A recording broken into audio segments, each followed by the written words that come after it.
All right, welcome back to DSI. It's time to head up to the Henlopen. The Del Mar Wildcats were in action earlier this week, getting their training camp started. They were supposed to have a 4-hour practice the other day. We talked about that weather. We'll take a look here. That kind of put a damper on their training camp, but they did take part in some drills the other day. After a 6-4 record last season, the team looks to replace all-Bayside quarterback Jimmy Adkins. What a character that kid is. He's playing baseball up at University of Delaware for now. And for a couple young players, the pressure is on to show that they can handle things under center. And here's my favorite pun of the preseason. If no real arm emerges here in training camp, which I doubt will happen, I think we'll be seeing a lot of the Wildcat out of this offense. A lot of just teamwork, you know, getting a team to bond, and that's kind of the key to everything. If you have a good team base and your team gets along, it helps a lot.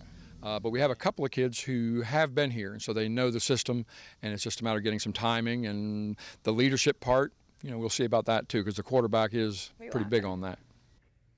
And Haley, just to mention, so the Wildcat for the Wildcats is what you're referencing. They're running the Wildcat. Yes, I'm certain that one of their candidates will, you know, show he has a good arm and that they can throw the ball a little bit. But hey, if not, they can find a mobile quarterback and really be a punny team this season. Well, hopefully their coaches are watching. They're going to take your recommendation. But to continue our coverage, we headed over to Parkside earlier, actually yesterday, to catch some of the action. 3 teams in action this morning as Parkside hosted Indian River and Nandua in a tri-scrimmage right up the road in Salisbury. Well, great morning. Yeah, it's fantastic. For some football, sunny outside, as both Indian River and Nandua made the trip into town. Indian River, coming off a 2-8 season, is looking to rebuild after losing several captains last year. Nandua also very much in the rebuilding process, coming off a very subpar season just a year ago. And Parkside, as we previewed earlier this month, looks to improve from a 6-4 season and believe they have all the right pieces to do just that. But as many know, every season brings change, and for Indian River, there are still several spots unfilled, with many still competing. Currently, we have 4 quarterbacks in contention of taking the varsity spot. We have 2 guys right now that today stepped up, made some big plays. We lost 2 key running backs, George Martin and Gerald Foreman.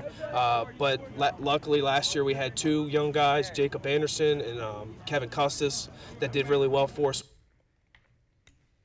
All right, so 3 teams scrimmaging at once. Kind of hard to keep tabs on, but we will be keeping tabs on all 3 of those teams up in the Henlopen and it's cool because you see all these scrimmages and you also see some of the coaches from the other conferences, or, you know, the Bayside, you know, teams, they're scouting. They want to go out there. And they take their time on Saturdays to go. Some of these schools run different offenses. You know, some schools switch from a 4-3 to a 4-4. The Wildcat, of course. So they'll really get the chance to deploy different units and see what works and what doesn't. So let's switch gears.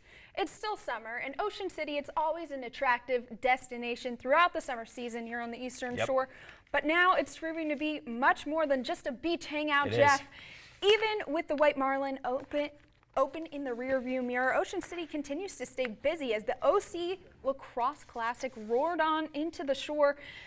And some beautiful scenery at Northside Park. Local teams from the area, including defending champion Jack Lingo Realtor, and teams from as far away as Florida and Texas, making a haul, hoping to showcase their talent and improve their game during the summer. 81 teams from 7 different divisions are competing, both women's and men's divisions, ranging all the way up to 50+ years of age. That's some talent and some stamina there. Throughout the weekend, all participating teams are hoping to duke it out for the chance to take the top spot. The tournament boasts some current and former professional lacrosse players, as well as some well-known lacrosse clubs from across the country. Event director Bob Mastano talked about why the tournament continues to thrive here on the shore for the past 25 years. Well, the Ocean City Lacrosse Tournament, this is the 25th year, supports lacrosse in the local area here on the Eastern Shore. We give scholarships out at the high school, and we bring in some of the best lacrosse talent in the country. The tournament itself brings in some of the top talent. You have pros, you have ex-pros, some of the big clubs come down. So Jeff, the Mid-Atlantic, you're from Philly, so kind of grouped in there. We know it's the hotbed for lacrosse out of the entire country, so we're kind of making Ocean City, the capital of the hotbed of lacrosse, or we're trying to here. And I mean, you can see it with some of the tournaments. We only showed a few games that went on, but the tournament continues through tomorrow with all these divisions, 7 different divisions competing. We saw people that were out there the 50 plus years competing at this type of level. Out here in this area to go from a fishing tournament right back to a very competitive lacrosse tournament. We have some athletes. Not many places around the country are able to do something like that. No, that's some versatility. It really is. But we're hitting another commercial break, and coming up, we take a look at some local alumni trying to make it big in the pros. All that and much more straight ahead. My name is William Knight, Smyrna running back, and you're watching Delmarva Sports Insider.